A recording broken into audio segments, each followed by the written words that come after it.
There's a lot of crazy stuff going on in our world today.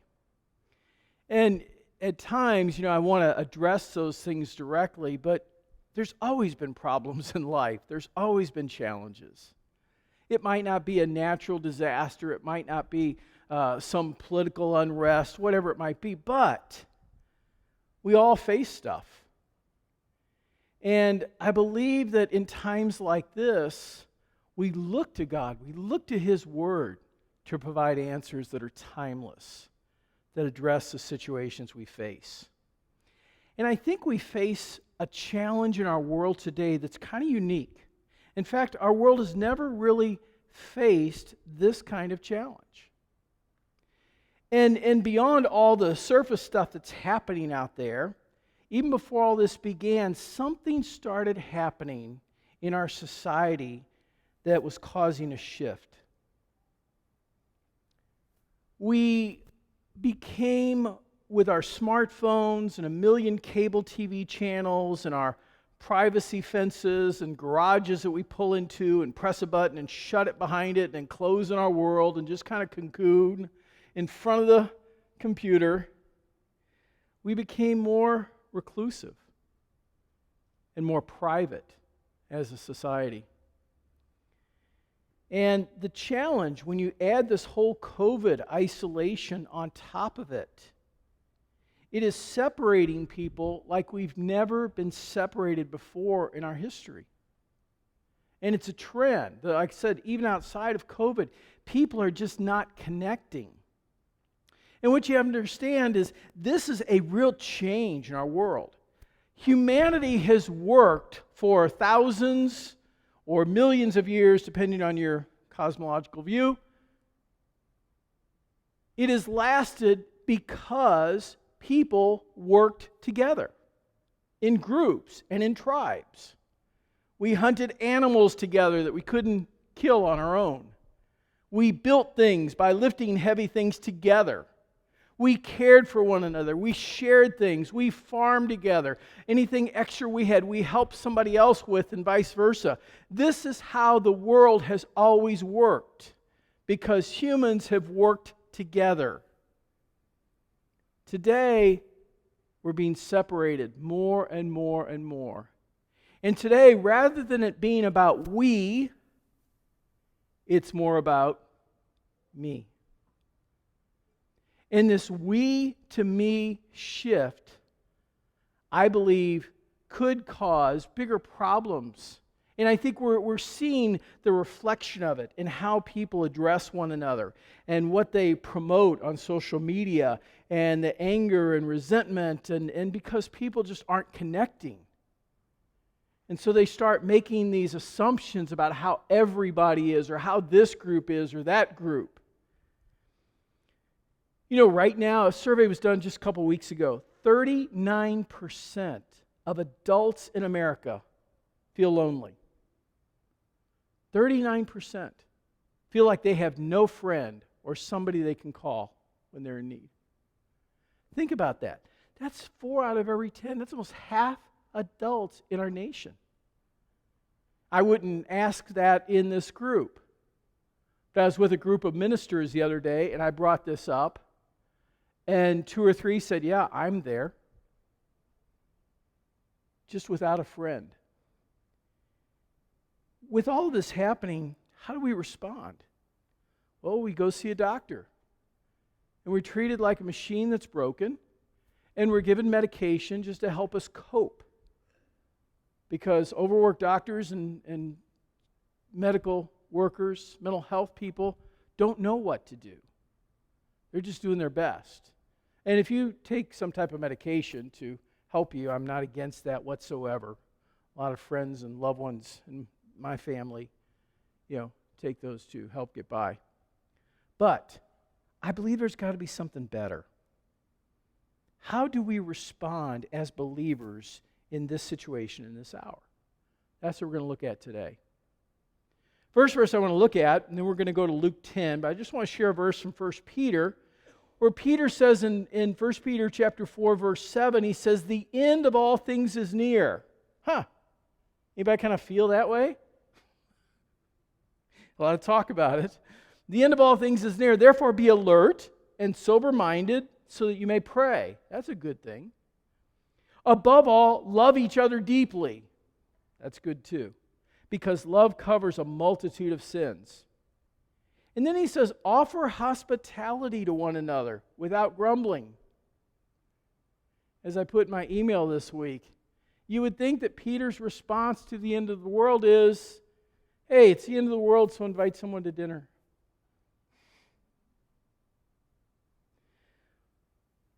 It sounds funny, but what if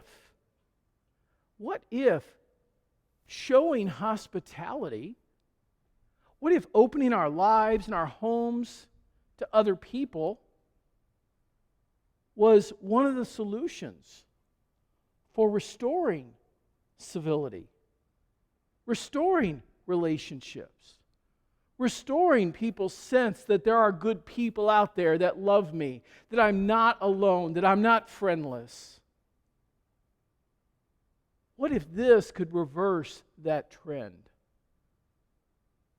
That's what we're going to look at. So turn with me to Luke chapter 10. If you have your Bibles, you can follow along. I've got a lot more notes in YouVersion than I do here today, or I'm going to cover. So I just encourage you to follow along there. This is a very familiar story. In our series, Dinner with Jesus, we're going to talk about a dinner that Jesus was actually invited to with some friends of his named Mary and Martha and Lazarus.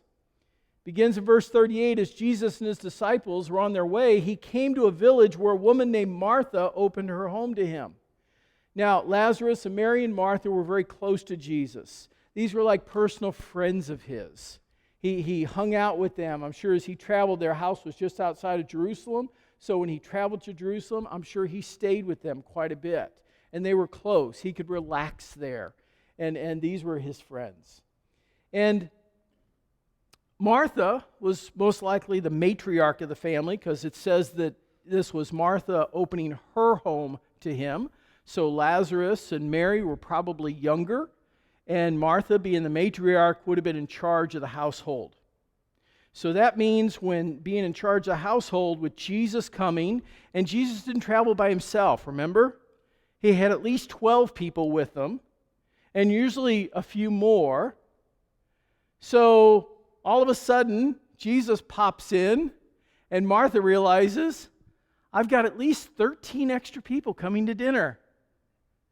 And probably a few other friends are going to hear about Jesus being here. And because of Middle Eastern hospitality, I have to serve them too.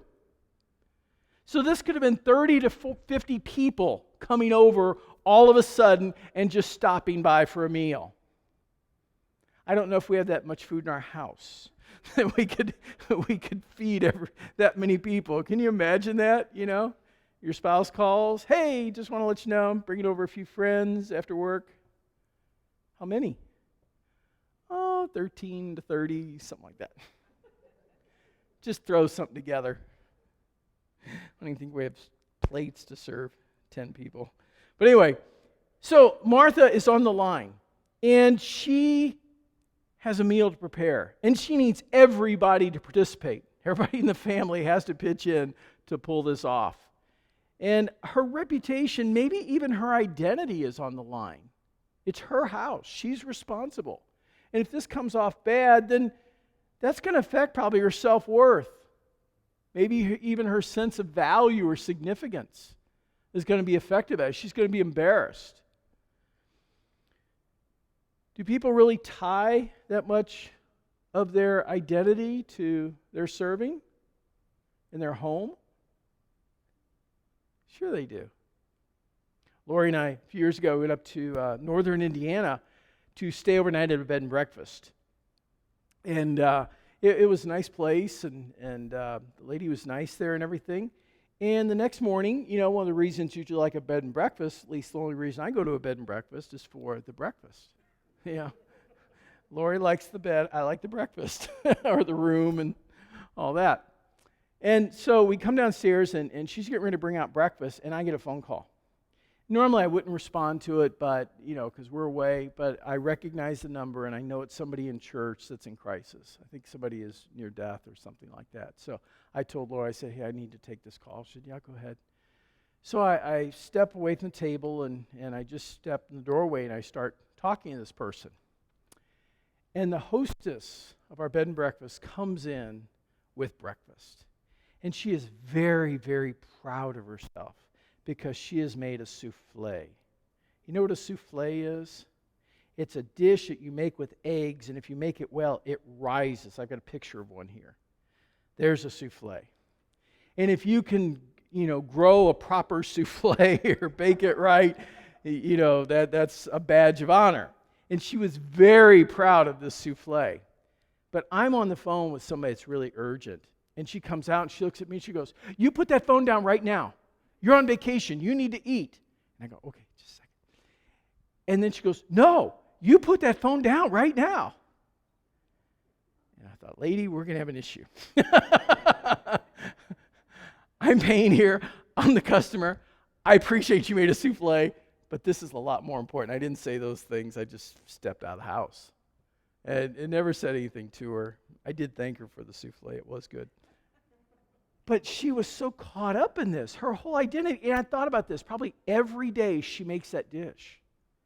And every day she waits for the acclaim and the applause that comes from that. And that's what fills her emotionally, is that people are happy about her souffle. Martha had a little bit of that going on in her. You can tell. Verse 39. Martha had a sister named Mary who sat at the Lord's feet listening to what he said. Now, that's an innocent kind of statement, but Mary was really out of place. I mean, she should have been in the kitchen. As the younger sister, she should have been in the kitchen helping Martha. And really, technically, she should never have been at Jesus' feet because Jesus is teaching. And whenever a rabbi taught, only men were allowed to be in the room. I don't make these rules. I'm just saying that's a reality thing. We've progressed. But at the time, Mary was really out of place. She wasn't where she should be, and she was where she shouldn't have been. And even though she's there, and even though she knows she should be in the kitchen helping, and she shouldn't be in this place, she doesn't care. Why? She's in love. She's in love with Jesus. And if Jesus is there, like Mandy shared this morning, if Jesus is there, that's where she wants to be. Have you ever been that way? You ever experienced a time when you were so caught up in being with someone that you didn't care about the food? I remember when Lori and I first started dating in college, and I knew I was out of my league, so I had to figure out why she would even go out with me. And when we started dating, I remember we would go to places. You're in college, you don't have much money, so I said to her what I'd say to any girl I was taking out on a date, "Well, I'm just going to get a Coke. What are you just going to get?" Sometimes that didn't work. But we would order our food. I don't remember one meal that we ate. But I remember how wonderful it was getting to know her, because she was all I was thinking about. I was not really in love yet. I was infatuated with her at that point. Love came. But have you ever been there? Where you just didn't care about the meal. You were having such a good time with friends. Or you were just so happy to be together that, maybe it's a friend you haven't seen for a long time and they come into town and what do you want to do? Well, let's eat. But you don't care about where you're eating. It's just about the opportunity to be with them. This was Mary's heart. Even though the rules of society she was breaking, she didn't care. Martha, on the other hand, did. And so she comes to Jesus. Verse 40. But Martha was distracted by all the preparations that had to be made. She came to him, to Jesus. Now she interrupts him teaching and says, "Lord, don't you care?" I love that, because when we're out of control or frustrated or angry, we just lose our mind, don't we? And that's what's happening here. She's just losing her mind. Lord, don't you care that my sister has left me to do the work by myself? Now, she's probably not by herself, but everything gets exaggerated in your mind. Tell her to help me. Now, why didn't she just go to Mary? Because Mary wouldn't have paid any attention to her. And so Martha goes to Jesus. Martha's overwhelmed. You ever work on a job sometime, you're doing a task, or you're at work, and you're really working hard and focused, and there's somebody else there? Or maybe you're helping somebody move, and you're carrying a couple of heavy boxes, and you look over at somebody else, and they're carrying like a light bulb, and that righteous indignation kind of comes up, and you get angry like, how come I'm the only one doing anything? That's how Martha felt. And she knew she couldn't really get Mary's attention, so she went right to Jesus. She thought, Jesus will set her right. How dare she do this? He's gonna put her in her place. I'm gonna be, vindicated, and everything's gonna be great.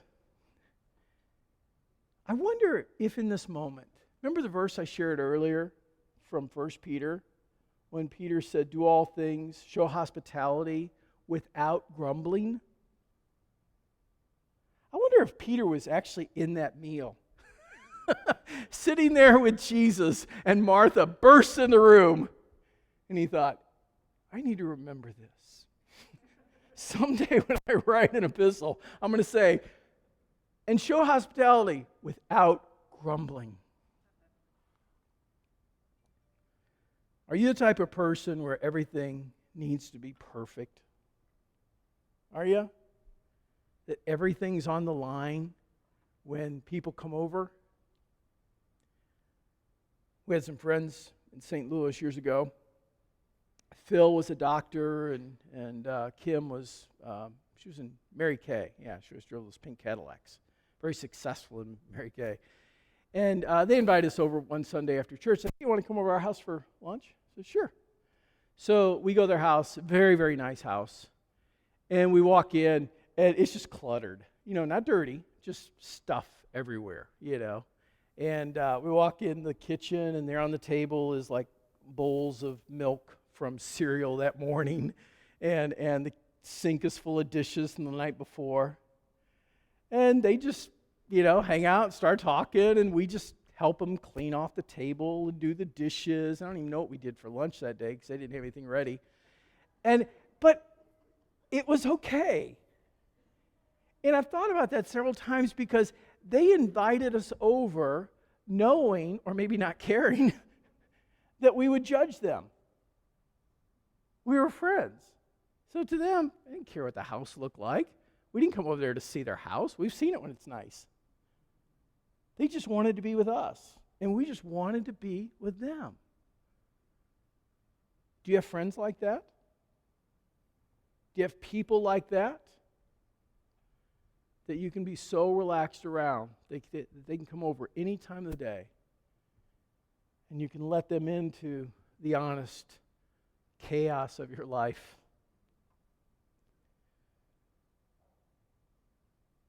Jesus was trying to get through to Martha, verse 41. He says, Martha, Martha, Martha, Martha. He has to say her name twice just to get her attention, like, calm down, whoa, bring it down. You are worried and upset about many things.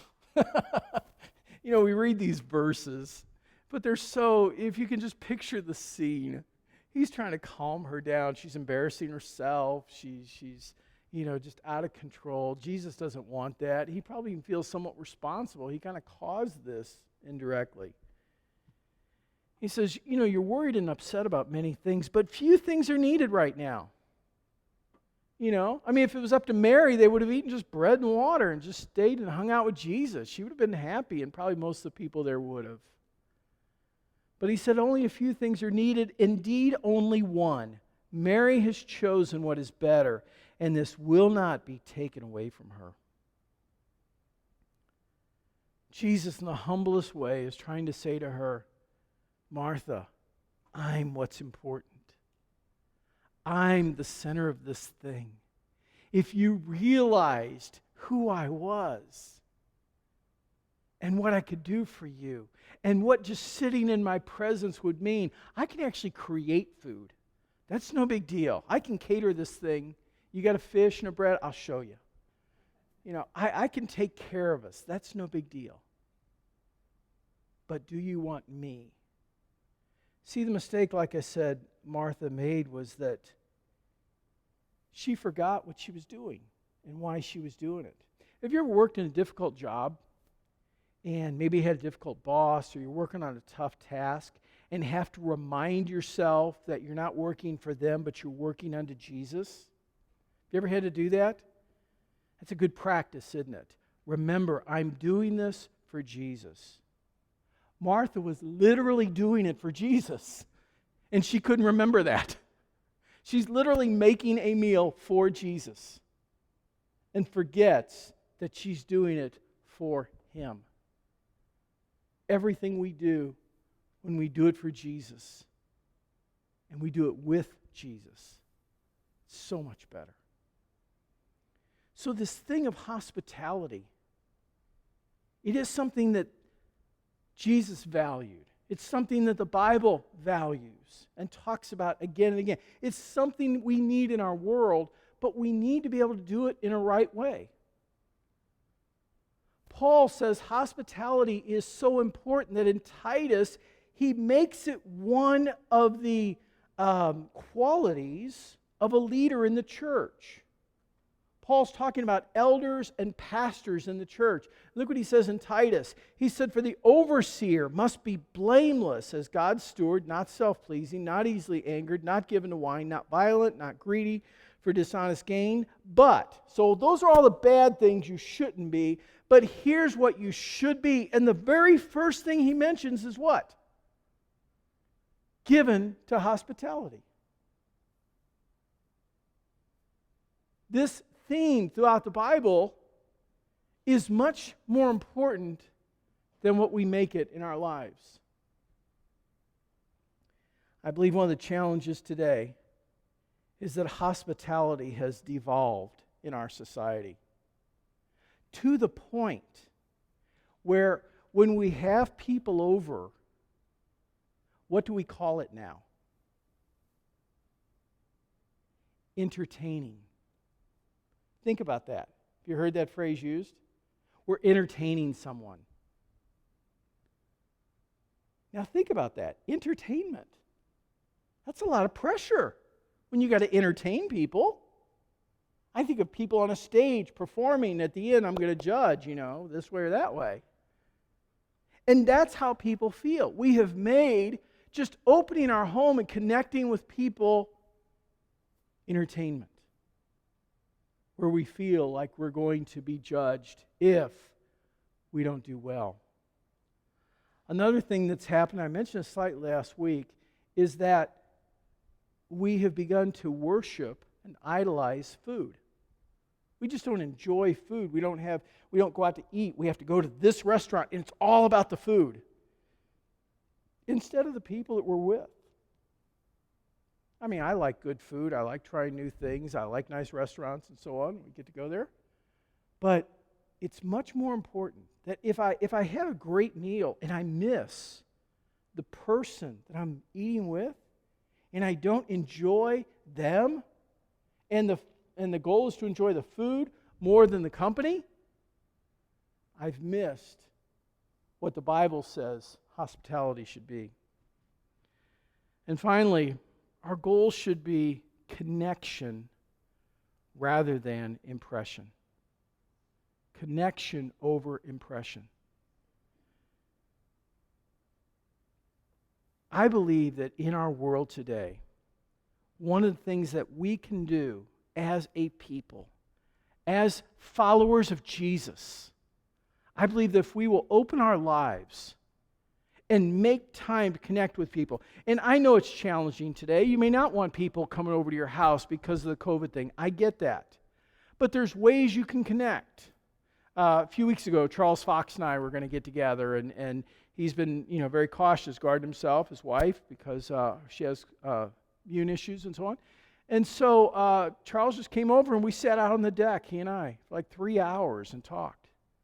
And thankfully my wife was there because she left tea out for us and cookies. He'd been dehydrated if it'd been up to me. I've got to think about that. I was just hanging out with him though. He's got an incredible theological mind. And I just probing that all the time and learning from him. And so that was all I was caught up in. And we had a great time just sitting outside and conversing. There's ways to do it. Have a picnic. Go outside. Go to a restaurant where you can sit outside on a patio or something like that. Find ways to connect with people. Neighbors. We've been growing a lot of tomatoes. We're going crazy this year. So we've been taking tomatoes to people. And just doing what we can to, in some way, engage people and show them hospitality and just show them something of God's love. Imagine if all the people who called themselves Christians in Indianapolis just did that this week. I think it would bring down violence. I think it would change some minds about the world. I think that 39% of people who feel lonely would suddenly have a fresh reason for living. And their life would begin to open up. And life would be better for them. And this is Jesus' intention. So my challenge to you this week, the world may be coming to an end. So invite somebody to dinner. Connect with a neighbor. Share a lunch with somebody at work. Ask them about themselves. Just start a conversation. Ask them about their life. Hear their story. And that will change the world. It's worked throughout history. And it's something the church needs to lead in restoring in our culture. Let's pray.